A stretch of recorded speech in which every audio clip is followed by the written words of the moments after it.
মাস পার হয়ে গেছে। সংস্কারের কথা বলছেন। সংস্কারের আগে আমরা বলেছিলাম যারা 5ই আগস্ট থেকে 23শে জুলাই থেকে 5ই আগস্ট পর্যন্ত যারা হত্যাকাণ্ডের সাথে জড়িত ছিল, শেখ হাসিনা সহ তাদের বিচার করতে হবে।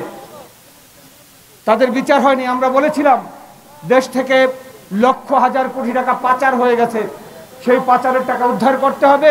সেই পাচারের টাকা উদ্ধার করে বিনিয়োগ করে এখানে লক্ষ লক্ষ বেকার যুবক রয়েছে, তাদেরকে কর্মসংস্থানের ব্যবস্থা করতে হবে। আমাদের কথায় কেউ কান দেয়নি। এখন পর্যন্ত সেই ধরনের কোনো উদ্যোগ আমরা দেখতে পাইনি। আমরা উল্টো উদ্যোগ দেখলাম কি, আমাদের উপরে 100টিরও অধিক পণ্যের উপরে ভ্যাট বসালো। সেই ভ্যাটের কারণে দ্রব্যমূল্য এখন বাড়তে বাড়তে আমরা শেখ হাসিনার বিরুদ্ধে এদেশের যে লক্ষ লক্ষ মানুষ রাস্তায় নেমেছিল 5ই আগস্ট, 3রা আগস্ট, 4ঠা আগস্ট, সেটার মূল কারণ ছিল তাদের তো বৈষম্য ছিল। তাদের তো মানে বৈষম্য বিরোধী আন্দোলন করছিল ছাত্ররা। সেই ছাত্রদের চাকরিতে বৈষম্য তো ছিল না এদেশের সাধারণ জনগণের, তাদের ছিল দ্রব্যমূল্যের ঊর্ধ্বগতি। দ্রব্যমূল্য বিভিন্ন সেবামূলক প্রতিষ্ঠান, বিদ্যুৎ, গ্যাস, পানির দাম প্রতিদিন বাড়তেছিল। সেখান থেকে মানুষ ছিল ক্ষুব্ধ। তারা কোটি কোটি মানুষ রাস্তায় নেমে এসছে। এই কোটি কোটি মানুষ রাস্তায় নেমে আসা, হাজার যুবকের প্রাণ দেওয়া, লক্ষ যুবকের আহত হওয়া, এর বিনিময়ে যে সমাজ ব্যবস্থা, যে রাষ্ট্র ব্যবস্থা আমরা চেয়েছিলাম, তার কোনোটি এখন পর্যন্ত হয়নি। আমরা নির্বাচনের কথা বলেছি, আজকে 6 মাস 7 মাস পার হয়ে গেল।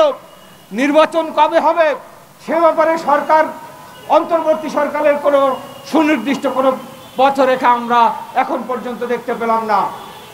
সংস্কারের নামে আমরা দেখছি কিছু অংশ তারা এখানে নতুন রাজনৈতিক দল করার যে জন্য যে সময় দরকার, সেই সময়টাই হয়তো তারা নিচ্ছে। এইটাই তাদের চোখে সংস্কারের বিষয়। অথচ রাষ্ট্রের বিভিন্ন স্তরে শেখ হাসিনার রেখে দেওয়া যে পান্ডারা রয়েছে, তাদেরকে উৎখাত করারও কোনো প্রকল্প বা উদ্যোগ এই সরকারের কাছ থেকে আমরা দেখিনি। সুতরাং আমরা বুঝতে পারছি তারাও কালক্ষেপণ করছে।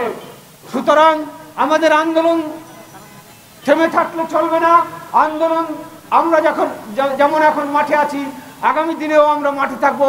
আমাদের সেই মাঠের লড়াইয়ে এদেশের সর্বসাধারণকে আমরা অতীতের ন্যায় আগামী দিনেও সাথে পাবো, এই আশাবাদ ব্যক্ত করে সবাইকে আবারও সংগ্রামী অভিনন্দন জানিয়ে আমি আমার নির্বাচনের পরের দিনই আমরা নির্বাচন প্রত্যাখ্যান করেছি বারবার, কিন্তু কাজের কাজ কিছুই হয় নাই। স্বৈরাচার, অত্যাচারী শাসক তার মতো করেই দেশ পরিচালনা করতে চেয়েছে। আমরা বারবার প্রতিরোধের চেষ্টা করেছি এবং ধারাবাহিক আছে পার হয়ে গেল, এখনো পর্যন্ত যোগ্য শাসক খুঁজে পেল না এই দেশটি। আমরা বাম গণতান্ত্রিক জোট